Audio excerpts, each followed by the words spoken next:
যে তোমার জন্য এক পা এগাতে পারে না, তার জন্য কোনোদিন একটা গোটা সমুদ্র পেরিয়ে যাবে না।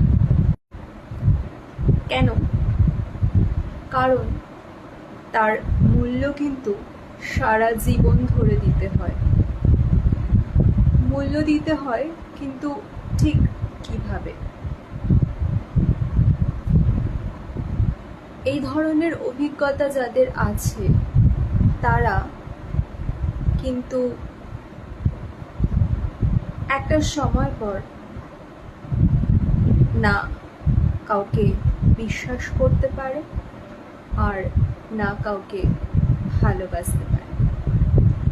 সেজন্য নিজের মূল্যবান বিশ্বাস আর ভরসা কাউকে করার আগে একটু হলেও যাচাই করে নেওয়া খুব দরকার।